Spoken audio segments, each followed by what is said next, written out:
ระเถรานุเถระเพื่อนสหธรรมิกสหพรหมจารีทุกรูปทุกองค์ปกห่มรักษาศรัทธาสาธุชนคนดีเฒ่าแก่อีพ่ออีแม่ทั้งหลายที่ติดตามรับฟังรายการสาระธรรมยามเจ้าเสียงธรรมแสงอรุณวันนี้ทุกคนทุกท่านอยู่ดีมีสุขอายุมั่นขวัญยืนตื่นเจ้ามาได้ฟังน้ำได้ฟังธรรมนะเอาน้ำทำล้างใจเอาน้ำใส่ล้างหน้าอย่างหลวงปู่พระครูปฏิภาณธรรมทินได้นำเวลาเข้ารายการมาหลวงปู่ก็จะอู้ถึงเรื่องนี้เป็นประจำศรัทธาญาติโยม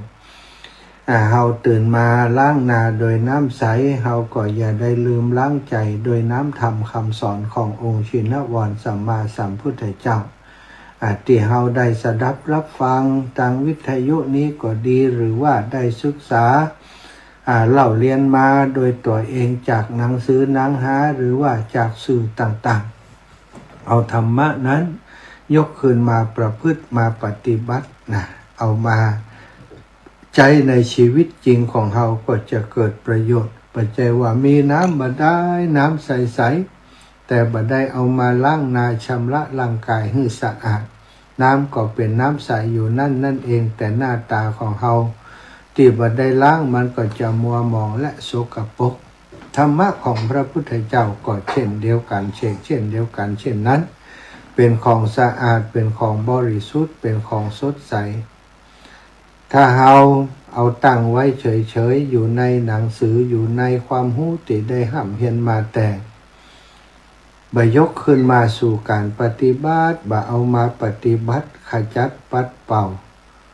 คัดเก่าตัวเองมันก็บ่เกิดประโยชน์อะไรอย่างก็เป็นน้ำตั้งไว้เป็นธรรมะตั้งไว้บ่ได้เอามาชำระใจให้ใสสะอาดเนาะศรัทธาวันนี้อาตมาภาพพระมหาสมชาติชาตปัญโยเข้ารายการรายงานตัวต่อศรัทธาอีพ่ออีแม่ทั้งหลายด้วยว่าวันนี้ท่านอาจารย์พระครูอภิวัฒนวิกรมยัง100%สุขภาพท่านอาจารย์ ยังบา100%ก็คือเสียงของท่านอาจารย์ยังบ่สมบูรณ์ถ้าจัดรายการก็กลัวว่ามันจะบรรลาบรื่นมันท่านอาจารย์เป็นผู้ติใจเสียงนักในแต่ละวันศรัทธาญาติโยมไปเทศไปแสดงธรรมไปบรรยายไปบ่พอก็จัดรายการอย่างอาตมาเนี่ยอาตมานี่ก็มาจัดรายการ 4-5 ปีอยู่ท่านอาจารย์จัดมาเป็น20 กว่าปี30 ปีแล้วก็อู้หลายๆชั่วโมงสถานมันก็มีผลเนาะเสียงมันได้ใจประจำเส้นเสียงมันถูกใจอยู่ประจำมันก็ชำรุดเหมือนกันนะเหมือนกับของที่เฮาใจบ่อยๆเนี่ยมันซึกมันหล่อไปซึกกับหล่อนี่เหมือนกันก็สถานฟันหล่อก็คือฟันซึกเนาะซึกไปหล่อไปเส้นเสียงก็เหมือนกันนะแล้วก็เวลากระทบกระเทือนอย่างมาก็ทำให้ต้องซ่อมแซมเมินนานอย่างท่านอาจารย์ช่วงที่ผ่านมาโหมงานนักงานที่พุทธมณฑลแล้วก็งานอบรมบรรยายเทศธรรมงานศพงานบุญงานกุศลต่างๆที่เปิ่นนิมนต์ท่านอาจารย์ก็ไปฉลองศรัทธาอย่างน้อยก็ไปเทศสัก5 นาที10 นาทีบางคนก็ยอม ขอให้ได้หันอาจารย์ ก็เป็น ครูบาอาจารย์ที่ทำงานเกิน100ศรัทธาญาติโยมมีอยู่100ทำหมดเกิน100ก็เลยสุขภาพมันก็ประท้วงพ่องอย่างพ่องเนี่ยใจเปิ่นนักมันก็ประท้วงบ่ไหวแล้วนะ อาจารย์ก็ได้แจ้งมาตะกี้ว่าวันนี้ยาวไปถึง6 โมงตะกี้อาตมาเข้ารายการตั้งแต่ตี 3ตื่นตั้งแต่ตี 2เกิงเข้ารายการตี 3ถึงตี 5ศรัทธาก็ยังไหวอยู่เนาะยังเป็นลมแต่ อาจารย์ก็ถามว่าพอไหวก่อน มาดูแล้วก็ถ้าท่านอาจารย์เข้ามาได้ก็ยังพอไหวอยู่ซะท่ามดแห้งจะเป็นลมก็จะพักเองเนอะ ตอนนี้ก็จะเป็นเปื่อนศรัทธาไปก่อนช่วงนี้นะศรัทธาอีป่ออีแม่ทั้งหลายบอกว่าจะไปซ้ายก็ดีจะไปขวาก็ดีศรัทธาอาจารย์ไปบ่ได้เถอะเนอะอย่างไอ้แม่ติดงานศพให้เหมาะนะงานศพนี่มีเยอะมากศรัทธาญาติโยม หลายๆคนนะฟังเหมือนกับว่ามันหนักลำไปอิดนะอิดบ่ย อิดแต่ก็จำเป็นนะมีงานศพในหมู่บ้านในชุมชนบางครั้งก็เป็นญาติที่โกโหที่กาเฮาบ่ไปก็บ่ได้จำเป็นจะต้องไปศรัทธาญาติโยมทั้งหลายความจริงแล้วนะงานบุญงานกุศลนั้นเปิ้นว่างานบุญมีถึงมงคลและอวมงคลที่จะเกิดบุญเกิดกุศลนะงานอวมงคลหรือว่างานขาวดำนี่นะก็เป็นงานที่ทำให้เราได้บุญได้กุศลนะการไปร่วมงานศพนั้นนะเป็นการไปเพื่อจะทำความดีหรือแม้ว่าไปทำตามหน้าที่ก็ทำมันมีอานิสงส์ที่ได้ก็คือ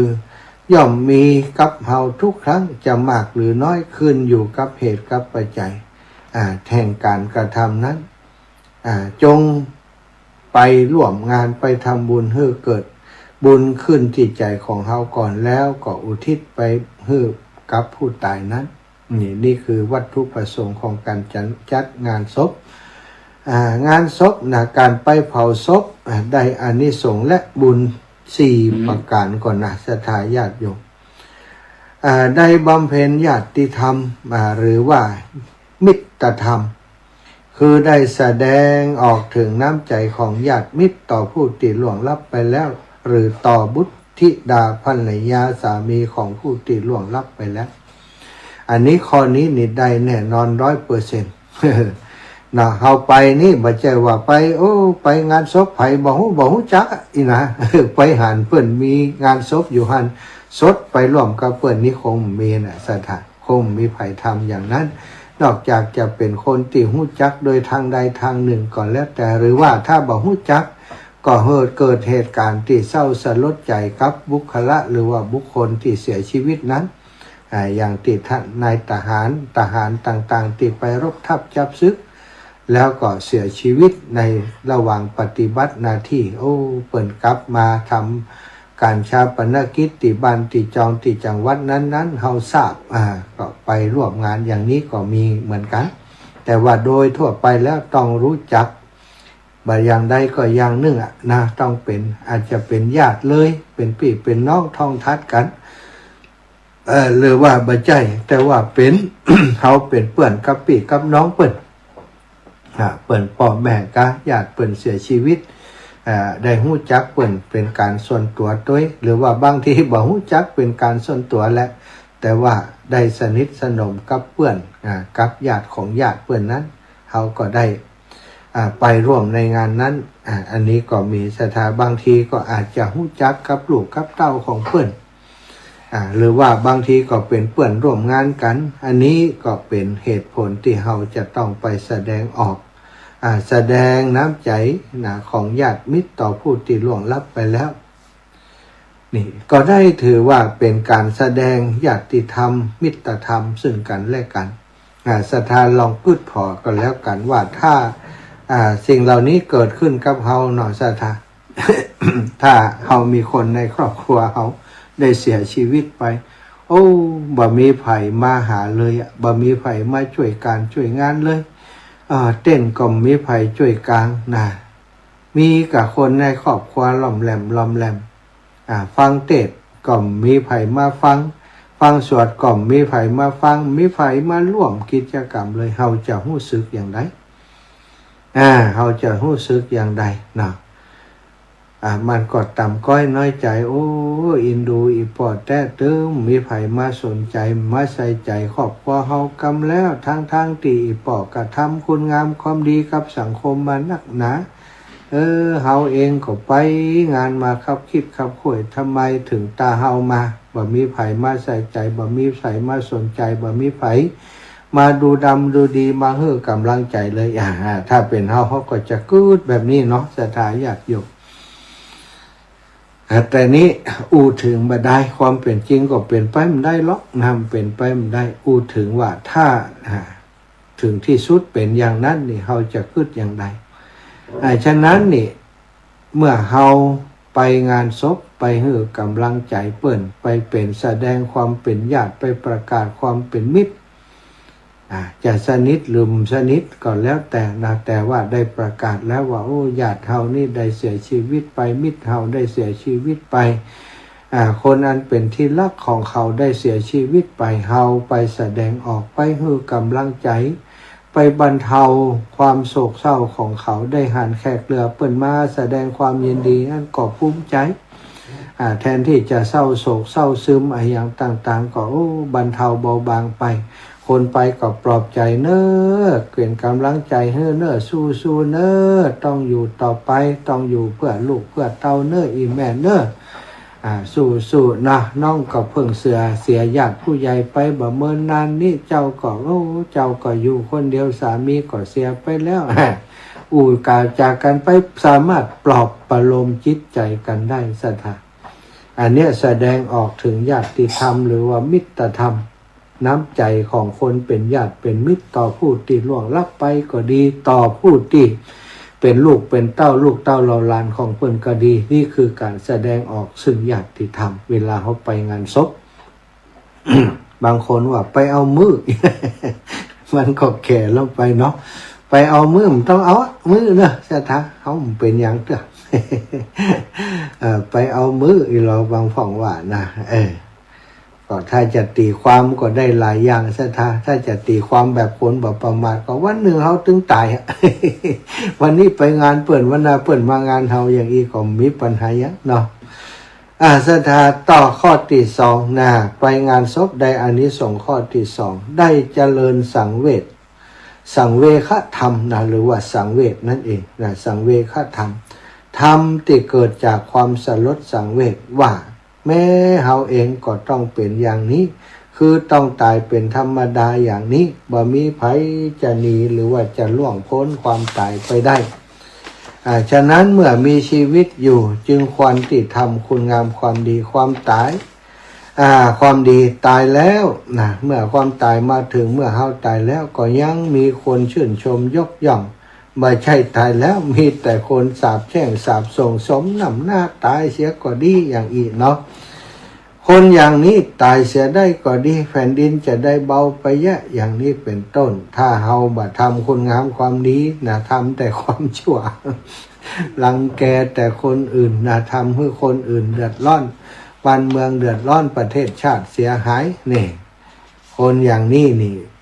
ก็เวลาตายคนก็จะยังว่าเนี่ยสมน้ำหน้ามันนะแผ่นดินจะได้สูงขึ้นนี่การเจริญสังเวชธรรมนะเวลาเขาไปงานศพนี่เกิดขึ้นแน่นอนได้แน่นอนศรัทธาญาติโยมคนนี้นี่เปิ่นเคยทำประโยชน์แก่สังคมแก่ส่วนรวมบัดนี้เปิ่นก็เสียชีวิตจากไปละคุณงามความดีเอาไว้นะละคุณงามความดีคือไว้กับลูกกับหลานนะได้เขาก็ได้ประโยชน์จากการไปนั้น ถ้าเฮายิ่งเฮาคิดถึงว่าวันนี้เปิ่นอายุตอนนี้อายุน้อยกว่าเฮาก่อนเปิ่นเสียชีวิตไปแล้วเฮาเองเนี่ยอยู่ล่ำเปิ่นมาแล้วแสดงว่าเขาก็ได้กำไรจากวันเวลาที่เฮาได้นักกว่าเปิ่นแต่ว่าเฮาได้สร้างประโยชน์อย่างเหมือนเปิ่นก่อนหรือว่านักกว่าเปิ่นก่อนหรือว่าบางทีคนที่เสียชีวิตอายุนักกว่าเฮาเท่าอายุ90-100เนี่ยเฮาก็ได้ปงว่านี่บัดเดียวอายุเฮาเท่าอีเนาะเปิ่นอายุเท่าอันเฮาจะไปถึงเปิ่นก็จะ ถ้าไปถึงเปิ่นนี้เวลาคนเฒ่าคนนี้คนแก่คนนี้คนในสังคมยกย่องสรรเสริญว่าเป็นคนดีสีบ้านสีเมืองช่วยบ้านช่วยเมืองเฮาเวลาที่เหลือเฮาควรจะประพฤติปฏิบัติอย่างเพิ่นนี่ศรัทธาถ้ากึดกอยกึดตองอย่างนี้นะพิจารณาอย่างนี้ประโยชน์จะเกิดมากมายมหาศาลแก่เฮา สิ่งที่สำคัญนะเขาไปงานศพก็ต้องปัจเจเวกไปตัวนะหรือว่าพิจารณาเนือง ว่าเฮาเองก็มีความแก่เป็นธรรมดาเฮาก็จะล่วงพ้นความแก่ไปบ่ได้เฮามีความเจ็บเป็นธรรมดาเฮาเองก็ล่วงพ้นความเจ็บป่วยไปบ่ได้สุดท้ายเฮาก็จะต้องพลากจากของรักของชอบใจอย่างญาติของเฮาคนนี้อย่างพี่น้องคนนี้อย่างคุณคนนี้ก็ต้องจากไปนะมีลูกมีเต้าอยู่มีสามีภรรยาอยู่มีบ้านช่องห้องหอที่ใหญ่โตแต่ก็ไม่สามารถจะอยู่ได้เพราะว่าความตายได้มาพรากไปแล้วพรากจากของรักของชอบใจเป็นธรรมดาเฮามีกรรมเป็นของตนมีกรรมเป็นกำเนิดเฮาเกิดมาเพราะกรรมมีกรรมเป็นเผ่าพันธุ์แล้วก็เฮาก็มีกรรมเป็นที่พึ่งอาศัยเฮาทำกรรมอันใดไว้กรรมดีก็ตามกรรมชั่วก็ตามกรรมเหล่านี้จะติดตามเฮาไปนี่เวลาเฮาไปงานศพเฮาก็จะได้ลำเพิงนึกถึงอย่างนี้ก็เอาคนที่ป่วนนอนอยู่ในโรงนั่นแหละเนาะเป็น ปุคลาธิฐาน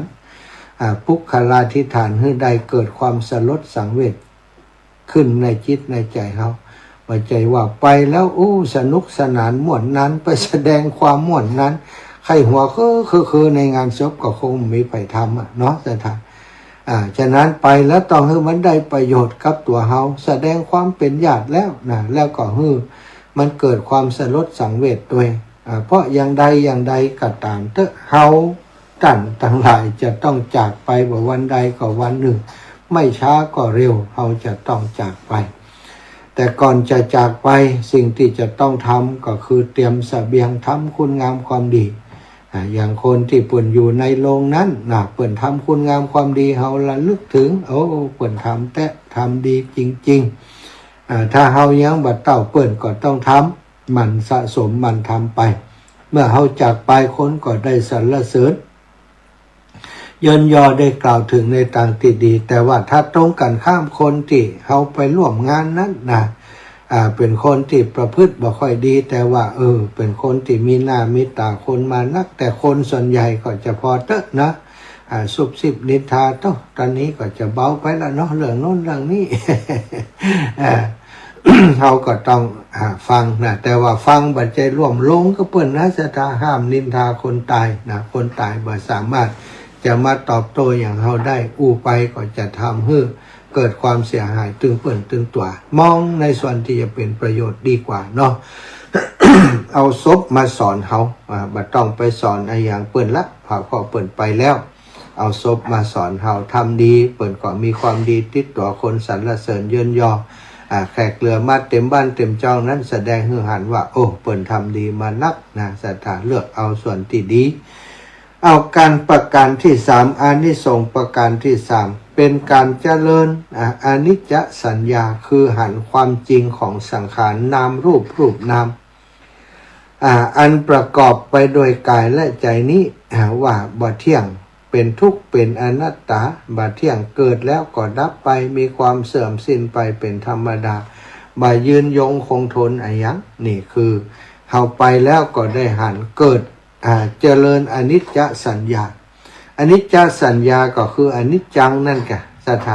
สัญญาก็คือความจำได้หมายรู้ว่าอนิจจังนี่เป็นอย่างอีเนาะวันก่อนนี่หันกันลัดอยู่วิ่งสวนกันอยู่ใส่กันอยู่ยิ้มเพื่อกันอยู่แต่เจ้านี่ตักกันอยู่บัดแรงนี่ไปแล้วนี่สถาเฮาได้ไปหันถึงอนิจจสัญญาความบัดเที่ยงแท้ของสังขารตั้งหลายนามรูปร่างกายของมนุษย์คนเฮาสถาญาติโยมอีพ่ออีแม่ตั้งหลาย มันเป็นของติดเปราะบางนะเปิ้นบอกว่าอันเหมือนกับไข่อยู่ปลายเข็มมันจะกิ้งตกบ่ได้บ่ฮู้ตกปั๊บก็แตกปั๊บนะสถา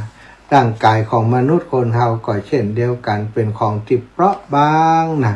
ใครก็ตามที่รักษาไข่ของตัวเองได้มาถึงวันนี้นะหมายถึงชีวิตนะไม่ใช่ไข่อย่างอื่นนะหมายถึงชีวิตของตัวเองนี่มาจนถึงวันนี้ โดยบ่ฮื้อมันได้กระทบกระทั่งบ่ฮื้อมันแตกบ่ฮื้อมันหัวเลยสักเล็กน้อยเกิดมาอย่างใดพ่อแม่ฮื้อมาอย่างใดเป็นอย่างนั้นบ่มีแผลบ่มีริ้วรอยอย่างซักอย่างมีความสมบูรณ์เหมือนเดิมทุกประการแสดงว่าคนนั้นเก่งมากสถาเก่งมากเฮาลองกืดดูบัดเดี๋ยวนี้แผลในตัวเฮามากี่แผล ร่างกายของเฮานี่เนาะหลายคนนี่ก็เขี้ยวหักไปแล้วเพราะอุบัติเหตุหลายคนก็แข้งหักไปแล้วขาหักไปแล้วหลายคนก็แตกยิบหลายเข็มไปแล้วนี่ศรัทธาญาติโยมบ่มีอย่างที่ปกติเป็นนิจจังอยู่เลยในร่างกายของเฮานี้อาตมาภาพนี่หลายยิบแล้ว ยิบตั้งแต่สุมาตั้งแต่เท้าถึงบนหัวนี่ไปหลายเข็มแล้วอีกปล่อยแม่ทั้งหลายอันนี้ก็คือมันดีก็ยังดีว่ามันยังบัดแตกมั่งไปเนาะยังบัดแตกกบหายไปเนี่ยมันก็ยัง ยังสามารถดำรงชีวิตอยู่ได้แม้จะมีหลายๆสิ่งหลายอย่างมันแบบปกติไปแล้วเปลี่ยนแปลงไปแล้วโดยอนิจจสัญญามันเป็นกฎของธรรมชาติเป็นอนิจจังเป็นสิ่งที่บัดเที่ยงมันบัดเที่ยงมัน มันได้เปลี่ยนแปลงไปแล้วเนาะที่อย่างที่บอกว่ามันเป็นของที่เปราะบางมากชีวิตแต่เราสามารถรักษาชีวิตได้รักษารูปนามนี้ได้มาถึงวันนี้แสดงว่าเราก็โอเคแล้วเก่งแล้วเนาะแต่ว่าก็ต้องระลึกไปว่ามันอย่างใดก็ตามมันก็บัดเที่ยงเกิดขึ้นแล้วก็ดับไปมีความเสื่อมไปมีความสูญไปสิ้นไปเป็นธรรมดาเอาตัวอย่างที่ไหน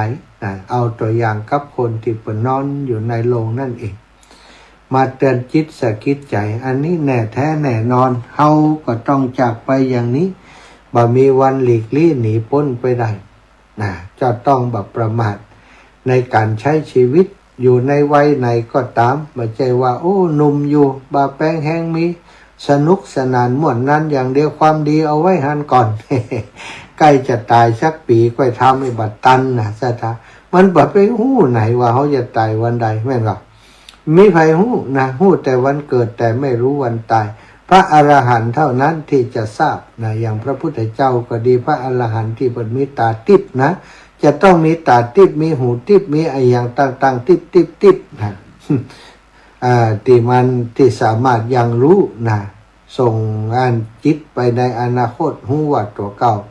จะเสียชีวิตวันนั้นวันนี้นี่พระอรหันต์เท่านั้นนอกนั้นนี่ยากศรัทธาญาติโยมคนที่จะหู้ว่าเขาจะตายวันใดนี่บ่มีไผที่หู้แน่นอนแต่ว่าเฮาท่านเจ้าทั้งหลายถึงว่าเฮาจะบ่ฮู้ว่าเฮาจะตายวันใดแต่เฮาก็ฮู้อยู่ว่าเฮาต้องตายแน่นอนเมื่อเฮาฮู้ว่าจะต้องตายแน่นอนสิ่งที่จะต้องทำคือต้องไม่ประมาทอยู่โดยความไม่ประมาทในทุกวัยเฮามีบาปแปลงแห่งมีก็จะไปคิดว่ามันจะดีอย่างนี้ตลอดไปความดันเบาหวานโรคเกาต์โรคสะปะนี่มาจาก จะไปคิดว่าเขาจะป้นมันง่ายๆนะศรัทธา100 คนนี่มันจะป้นที่มันเป็นความดันเป็นเบาหวานนี่สัก50 คนก็ถึงนะเนาะอาตมาตอนนี้ยังสมัครเข้ากลุ่มเพิ่นไปแล้วนี่ความดันมาแล้วความดันมาแล้วคอเลสเตอรอลมาแล้วมันมาตามวัยมันศรัทธา60เนาะมันเหมือนกับว่าเฮาใจร่างกายนี่มาเมินนานกินจ้ายังก้าเนี่ยถ้าศรัทธากินเข้าไปประเคนเข้าไปเลี้ยงดูสังขารตัวเอง แล้วก็สิ่งที่กินเข้าไปนั้นยังต่างๆมันก็ไปสะสมในร่างกายทำให้เกิดโรคต่างๆขึ้นมาตามวัยตามเวลาท่อหลอดเลือดเนี่ยมันเนาะทำงานของมันตลอดทุกวินาทีทุกวินาทีปิกมันก็ทำงานของมันไปหลอดเลือดต่างๆสูบฉีดอยู่ตลอดเวลาแล้วก็เลือดนี้มันก็สะสมสิ่งต่างๆที่เขากินเข้าไปนี่แหละกลายเป็นคอเลสเตอรอลไปทับในเลือดต่างๆเหมือนกับขี้ไข่ขี้ขนุนต่างๆ ติดไปทับตามต่อตามสายยางของเขาใจเหมือนเข้ามันก็อุดตันเวลาจะเปิดน้ำมันก็ไปยาก จะต้องเปิดน้ำแห้งๆมันถึงจะไปนะเปิดน้ำแห้งๆก็ไปบ่สะดวกเพราะว่ามันอุดมันตันเนาะมันก็ทำให้บางครั้งบางทีนี่โอ้ความดันนะความดันน้ำจะใจปกติที่ไปง่ายๆก็ได้แล้วเพราะท่อมันตันต้องใจแห้งเพิ่มขึ้นนะหัวใจเฮาปั๊มติ๊กๆทุกวันสุดท้ายมันนักเข้าเนาะเส้นเลือดมันติดตันหัวใจก็ปั๊มแห้งเลยกลายเป็นความดันสูง ทุกวันนี้ก็กินยาความดันอยู่หลายๆคนอีแม่นี่กิน2 เม็ดนะอาจารย์ว่าแสดงว่ารุ่นปีไปไกลแล้วอาตมาก็หาเริ่มเนาะได้เกินเม็ดอยู่แหมบ่เหมือนนะก็โดน1 เม็ดนี่นะ ถ้าเกินเม็ดเอาอยู่กว่า1 เม็ดเนาะ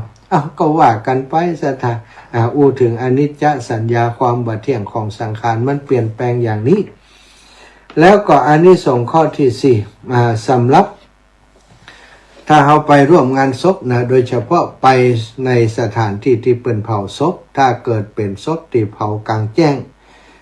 ก็จะเป็นโอกาสให้เราได้เจริญอสุภสัญญาไปตัวอย่างสมัยก่อนนี่เพิ่นจะเผากลางแจ้งเนาะสถาปักเสาซีเล่มเนี้ยเอาหลัวขึ้นใส่นะเวลาเผาก็ยกศพขึ้นวางเลยบางตีบางแห่งเพิ่นเอาหีดไปเผาแหมตียกศพรุนนั่นเลยตีห่อรุ่นน่ะขึ้นไปเผาอาตมานี่ยังเคยได้ไปร่วมนะวิมอนแม่มอนจันเป็นแม่ของป่อนะเผาเอาออกจากหีดแล้วก็เปิ่นมัดเอาผ้าเข้ามัดนะแล้วก็เอาสากเนาะเข้ามัดแหมกำยกขึ้นเผาเสร็จต้องหันเต็มเนาะเผาไปเนี่ยมันก็ผ้าเสื้อผ้าอย่างที่อยู่ตั้งนอกก็ลุดลุยไปหมดเนาะเหลือกับตัวอ้นชนเผาดำเป็นต่อตะโกเดียวมือยกขึ้นเดียวแข่งยกขึ้นนี่น้ำมันตีถูกไฟเผานี่ชั่วเฉลงมาใช่ไหมยังเป็นภาพติดตาติดใจอยู่เป็นอสุภสัญญาอย่างหนึ่งนะใช่ไหมได้หันว่าร่างกายนี้มันบ่ดีบ่งามบ่ดีบ่งามเผาแล้วมันเป็นมันไหม้เนาะจะถามไหม้เป็นต่อตะโกยิ่งตอนที่มีทับไตไส้ผงตกลงมาซ้ำให้เนาะซับเปลือนี่ก็สุดยอดนะสถานะเอาไม้กินมันบ่ขึ้นอบขึ้นชัยเขาก็ได้หันว่าร่างกายนี่มันขี้จะอย่างนี้เนาะมันเน่ามันนุ่มอย่างนี้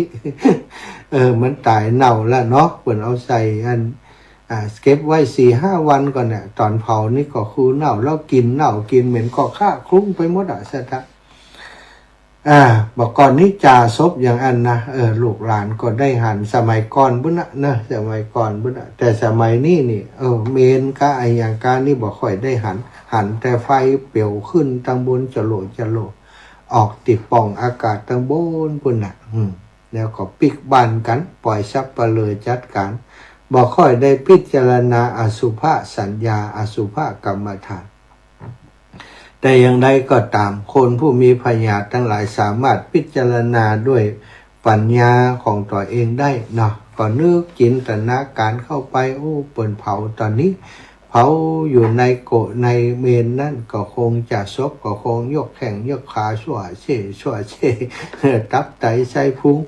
โดนเผาโดนไหม้ไปกระดูกโดนเผาโดนไหม้ไป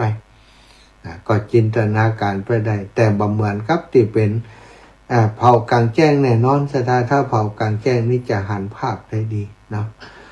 คือหันร่างกายนี้เป็นของบดีบางามในประเทศอินเดียนี่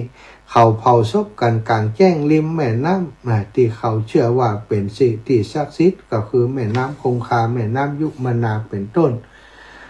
ซึ่งผู้ที่เข้าใจสามารถเจริญอสุภสัญญาได้นี่คือถ้าเขาไปงานศพเขาก็จะได้หันสิ่งเหล่านี้นะสถาได้หันสิ่งเหล่านี้ในงานศพสถาในงานศพนี่โดยเฉพาะงานศพของพระเนาะของพระทรงองค์สังฆเจ้าเปิ่นจะเผากลางแจ้งนะเผาเมนบรรวมกับ เมนของเจ้าบ้านนะ เปิ้นจะเผาในที่โล่งแจ้งเผากลางแจ้งจึงได้มีโอกาสหันก็เจริญอสุภสัญญาในการงานศพของพระสงฆ์องค์สังฆเจ้านี้ก็เปิ้นบอกว่ามีบุญอานิสงส์มากนะพุทธศาสนิกชนเชื้อสายมอญชอบไปงานศพพระสงฆ์มากที่สุดแม้จะบ่ฮู้จักก็ตามรวมทั้งเป็นลูกศิษย์ก็ตามบ่เป็นลูกศิษย์ก็ตามคนมอญนิยมไปงานศพมากกว่าที่จะไปงานศพพระมากกว่าที่จะไปงานทอดกฐินพระป่าแม้ว่ากฐินจะเป็นกาลทานซึ่งหมายถึงปีหนึ่งทำได้ครั้งเดียวแต่การเผาศพของพระเกจิอาจารย์ตังมอญถือว่าเป็นมหากาลทานซึ่งเป็นทานที่ใหญ่กว่าที่นานๆครั้งจะมีหนเมื่อมีพระมอญรูปหนึ่งรูปใดมรณภาพลงโดยเฉพาะพระชั้นผู้ใหญ่ที่มีพรรษาสูงมีศิลาจารวัตติงดงามบัดดังพร้อยการจัดงานศพค่อนข้างยิ่งใหญ่กว่าศพพระธรรมดาสามัญทั่วไปตั้งแต่ลงบรรจุศพตั้งแต่การสร้างปราสาทสำหรับตั้งศพพระรูปใดมีคุณสมบัติดีเลิศลูกศิษย์จะสร้างปราสาทเพื่อถึง9 ยอดพระรูปใดที่มีคุณสมบัติทางพรรษาและคุณธรรมน้อยยอดปราสาทก็จะลดลงมาตามลำดับตัวปราสาทจะทำจากไม้และกระดาษตามพิธีของมอญโบราณจะเผาปราสาทไปพร้อมๆกับโรงศพเนื่องจากปราสาทมีราคาแพงมากเพราะทำจากไม้อย่างดีซึ่งในปัจจุบันนี้ก็บ่ค่อยหันมีบ่อยนักว่าอันนี่สถานคติความเชื่อของมอญโบราณอาจารย์คติความเชื่ออานิสงส์ของการเผาศพนักปราชญ์ชาวมอญอาจารย์พระนักปราชญ์ชาวมอญได้แต่งเรื่องราวรวมถึงพิธีกรรมต่างๆของมอญไว้หลังปี 2510 ซึ่งเป็นปีแรกที่กรุงโหสาวดีแตกใช้เป็นบรรทัดฐานความเชื่อมาจนถึงปัจจุบันท่านได้กล่าวถึงอานิสงส์เผาศพไว้ว่าบุคคลใดทำโรงศพให้วิจิตรงดงามจะได้อานิสงส์ได้บุญอานิสงส์1 ปัญจาตบุคคลใดนิมนต์พระสงฆ์มาพิจารณาซากศพซึ่งเป็นกรรมฐานจะได้รับอานิสงส์2 ปัญจาตเผาศพพระพุทธเจ้าจะได้อานิสงส์บ่มีที่สิ้นสุดการไปร่วมเผางานศพเกจิอาจารย์มอญปฏิบัติดีปฏิบัติชอบจะได้อานิสงส์ทั้งหลายนั้นจะส่งให้ผู้ที่ไปในการเผาศพสมบูรณ์ไปด้วยสมบัติสวรรค์สมบัติทรัพย์สมบัติได้บังเกิดในพรหมโลกบัดต้องตกไปอยู่ในอบายภูมิทั้ง4คือนรกเปรตอสุรกายและเดรัจฉานนี่คืออานิสงส์นะศรัทธาญาติโยมผู้อันมีเมตตาสงเคราะห์เผาสรีระของคนอนาถาก็ได้บุญได้อานิสงส์นี่2 ศพของพระสงฆ์นี่ได้บุญอานิสงส์นักเรื่องของเรื่องวันนี้เนาะอาตมาภาพก็จะไปร่วมบำเพ็ญกุศลในงานศพไปวันนี้เพื่อนนิมนต์ไปเทศที่งานศพของหลวงปู่มนศักดิ์จันทโชโตอายุ80 ปีพรรษา59พระครูวิธานพัฒนสุนทรราชทินนามของเปิ้นอดีตเจ้าคณะตำบลแม่ทะอดีตเจ้าวัดตาแหนตำบลแม่ทะอำเภอแม่ทะจังหวัดลำปางเปิ้นมีพิธีพระราชทานเพลิงศพในวันที่25เปิ้นออกศพตั้งแต่วันที่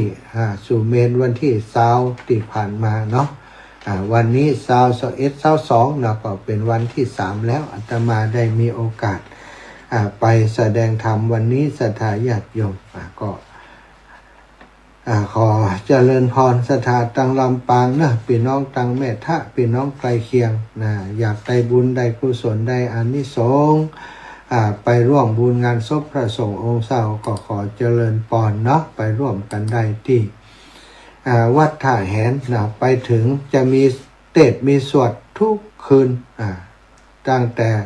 วันที่20มาแล้วไปจนถึงวันที่24วันนี้22ก็อีก2 วัน23 24แล้ววันสุดท้ายคือวันที่25ก็พระราชทานเพลิงศพ ไปจะร่วมบุญร่วมกุศลเป็นเจ้าภาพสังฆทานถวายครูบาอาจารย์พระสงฆ์องค์สังฆเจ้าที่ไปร่วมพิธีมีทั้งหมด160ชุดละ 1,000 บาทหรือว่าจะร่วมลงทานอาหารน้ำดื่มก็ตามกำลังศรัทธาเนาะอาตมาจะเอาก๋วยเตี๋ยวไปร่วมบุญงานศพของหลวงปู่หลวงปู่พระมนศักดิ์จันทโชโตในครั้งนี้โดยไผ่จะร่วมบุญโดยก็จะเลิญปอนแจ้งมาได้เนอะวันที่25อาตมาจะเอาก๋วยเตี๋ยวไปเอาก๋วยเตี๋ยวเอาน้ำดื่มน้ำหวานไปแล้วก็โยมน้องสมจิตนี่จะเอารู้สึกว่าจะเป็นส้มตำขนมนมเนยไปเนาะพี่น้องบ้านฟ่อนก็จะไปร่วมตัวเนอะไป1กันรถตู้โยมน้องสมจิตศรัทธาญาติโยมตอนนี้ดูเวลาแล้ว5:48แล้วเอาปั่นเวลาให้ศรัทธาโทรมาสักเล็กน้อย0808844173เนอะ0808844173โทรมามาจะโทรมาหากันได้เลยนะ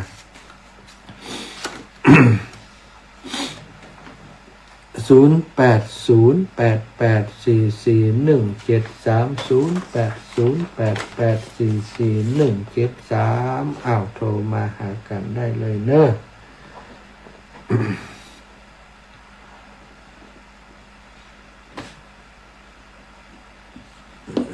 ดับปิงแล้วว่ะ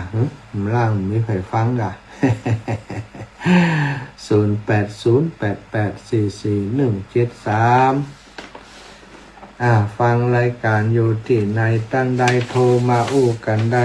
แม่อุ้ยอินแม่สับเสมอหายไปแต่เนาะอย่างไรนะเป็นห่วงแม่อุ้ยเนอะเจริญพรเจริญพรรับแล้วดับปิงรับแล้วรอหน่อยนะเจริญพรหายเซ็บแม่ฟองจันพี่น้องทางใดได้โดยลอยน้อยนะฟังตั้งแต่ตี 4แล้วจ้ะล่างทุยเลยกะเจ้ากำลังทำกับข้าวใส่ปิ่นโตว่าเจ้าปิ่นโตได้น้อยปิ่นโตเนาะเดี๋ยวลูกเน้นมาเก็บเนาะเจ้าถ้าเขาทำฝ่ายก็เดี๋ยวลูกเน้นมาตันไปโรงเรียนเจ้าเจ้าตุลุงช่วงนี้ตุลุงอยู่ตัวนั้นมีไผ่ตำน้ำพริกนี่ไงเจ้าเอ็มน้อยนะสักวันหนึ่งก็เฮาก็จะปิ่นคุณไปนอนให้พุ่นแรงแน่ใจถูกต้องถ้าเฮาประมาทเฮาไปเฮาก็ได้ประโยชน์น่ะเนาะได้ประโยชน์ได้อานิสงส์นะสาธุเจ้าแม่บุญรักษาแม่จ้าสาธุเจ้าเจริญพรโยมแม่ย่าแก้วสิงแก้วบ้านตาโกงตั้งอยู่เลยจะได้ลูกรับหยามเหยียดเลยกันพอดีท่านอาจารย์ยังบ่แข็งแรงเถอะแม่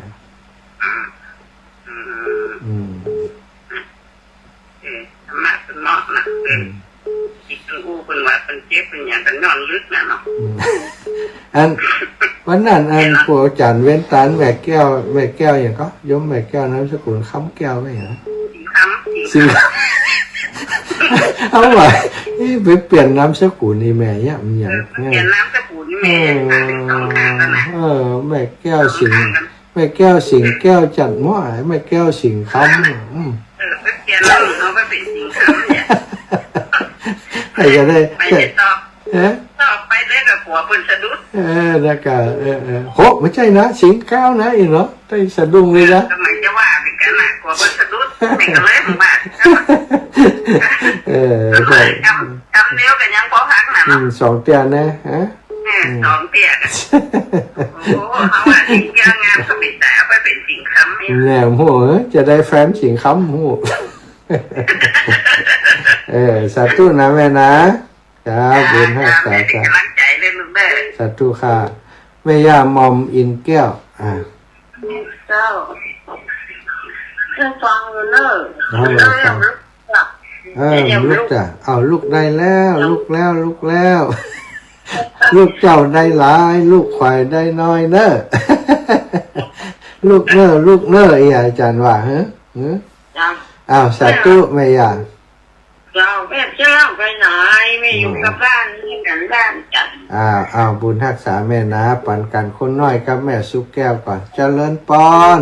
เรา3 ชั่วโมงรวดแท้ นะ วันนี้หมอรวดเจ้าท่านพระนะฮะเจ้าเรื่องเรื่องงานข่าวดำนี่ไงวันนี้แม่สุกแก้วก็จะได้ปล่อยพุ่นอ่ะโดยน้อยโดยหล่อ เนาะ วัดไร่หนองผามรัดพัฒนาพุ่นเนี่ย เจ้า ญาติของแม่สุกแก้ว อ่า อยู่โดยน้อยโดยหล่อพุ่นนะ โอ้แสดงความเป็นญาติ แสดงอันพี่น้องจังป้อเนี่ยมี12 คนพี่น้องกับก่อน ดูป่ะ ญาติหลาย ปะโถ ไปอยู่หนองป่าก็ไปเป็นพ่อหลวงอยู่หนองป่า อืม อยู่โดยน้อยโดยหล่อ จ้า นะวัน ไป เป็นอันไปเป็นพ่ออาจารย์อยู่วัดโดยน้อยพ่อเป็งทับเจริญท่านกับแม่น่ะ จ้าเอ้าปันปอบุญธรรมก่อนเนอะ เจ้าต้องกลับเลยค่ะนะ โอ้ปอบุญธรรมตันใช้คำอีกป่ะแม่ฟ้องจันเมืองมาล่านาน้ำมันสันเมืองยาวปอบุญธรรมแม่สมบูรณ์นะโทรมาใหม่นะสำหรับคนที่โทรปฏิแต่กิจเนาะแม่เพนคนสู้ชีวิตแสงไฟสว่างตามาเลย ไหว้ขาเจ้าท่านนะ เจ้า ไหว้ขาเจ้าแสงไฟสว่างตาแสงธรรมะสว่างกายสว่างตาได้แสงไฟสว่างใจได้แสงทองเจ้าทองชัดเจนที่ต้องใจทำมาหาเด้อ สาธุ เขาปลอดภัยเจ้าไหว้ขาเจ้า บุญรักษาแม่เนอป้อบุญธรรมบ้านโป่งหนองเวียงปะเป้าวอปอปอ ครับไหว้ขาครับท่าน จ้า แต่ว่าก็ทั่วหากรรมมาวัดติดกว่าว่า วันนี้ติดแล้ว ติดแล้ว อีแม่อยู่ห้างกายอยากกินแล้วกะ ครับได้กินแล้วครับ ดูปอดโทษเดี๋ยวก็ใส่บาตรแล้วกันใส่ โอ้พ่อคือวันนี้ โอ้หมอพักเหงือกออกแล้วกะจ้าดีแล้วอร่อยล้ำอาหารพื้นเมืองขอบคุณอีปอนเนอบุญรักษาแม่สุทัศน์พี่น้องจากแม่วางเชียงใหม่เมื่อนานแล้วแม่สุทัศน์โทรมาหากันนี่ฮะ ได้มาตังเพได้มาตังเพได้อูกันเนาะ นั่นแน่วันนั้นไปกับพุทธมณฑลน่ะ ผู้ทำมณฑลไปกับเจ้า หันกันก็ ได้ปะกัน หันกันเนาะคนนักตา3-4 ปันเนาะไปหันกันนี่โชคดีละขอบคุณอีแม่เนอร์อยู่ดีมีสุขนะแม่เนอร์ปีใหม่นี้สาธุจ้าแม่สุทัศน์แม่วางแม่จันสมนิจักโอ้แม่อุ้ยจันสมรีบกอบรีบโกยรีบถอรีบพายตลาดตะวายสายบัวจะเน่าเจ้ามันเกือบเน่าวันนี้อย่าเป็นยัง มาได้อยู่ หลอดได้สู้ต่อหนอดทำดีต่อทำบุญต่อเนาะโอ้น้ำบ่อสวานเพิ่นกำลังเปิดได้แบบกี่วันนี่เจ้าดีแล้วชัดเจนดีน้ำบ่อสวานชัดเจนดีกำเนี่ย90จะเหรอก็98ก็89ก็98ค่ะ98หนอดจุดหยังหูอันลืมไปมันกำลังเปิดใหม่สาธุ90อยู่เนี่ยเจ้าคือกำลังใจนะเจ้าท่านบุญรักษาแม่แม่ลิบันโทวันนั้นไปโทรไปหากรมมีไผ5 บาทมันนานเจ้าเขาไปเมืองลี่เขาว่าจะแวะหาแม่กำโทรหากอดตึ้มฮับเล่มได้แวะสักคำนี่อยู่บ้านดงวันเนี่ยเราจะเอาหลานน้อยเอวนะคะวันนั้นแหละใครได้ก็ปฏิทินหน่อยลูกลี้มาแล้วเจ้าไปเมืองลี่วันนั้นน่ะเดี๋ยวจะไปแหมอยู่อีแม่ใครได้ก็ปฏิทินน่ะจะได้เจ้าจะได้ถึงเรื่องเลยทีเนี้ยปฏิทินหลวงปู่จะเอาก็ถ้าไปปุ่นจะแวะหาเจ้าผู้ชายก็ได้เจ้าได้ได้ยาวเนาะวันเนี้ยยาววันนี้แข็งแรงวันนี้3 ชั่วโมง4-5นี่เลยทั้งทุกใจทั้งปุ่นมาตี 5เนาะลูก4-5นี่ได้ยิน4-5เนี่ยค่ะใจวันนี้ออกตามเพค่ะเจ้ามาตามเพค่ะเจ้าวันนี้อยู่แพร่แต่สัญญาณวิทยุมันไปปุ่น อ้าว ถ้าจริงดีขนาดเจ้าวันนี้นะ โอ้ดีแล้ว เจ้าที่จ้างอยู่นะเจ้า สาธุขอบคุณเอ็มเลยนี่หนักๆเนอะ ร้อยสาวนะเจ้าร้อยสาวภาษานะเจ้า สาธุค่ะสาธุค่ะเอ้าหมดเวลาแล้วสถานแม่ย่านางคำอ้ายไปได้คุยกันแล้วหมดเวลา ขออำนวยอวยพรศรัทธาท่านเจ้าทุกคนทุกท่านติดตามรับฟังตั้งแต่เจ้าถึงฮอดบัดเดี๋ยวนี้อยู่ดีมีสุขอายุมันขวัญยืนเด้อจัตตารโอธรรมาวัฏันติอายุวันโนสุขังพระลัง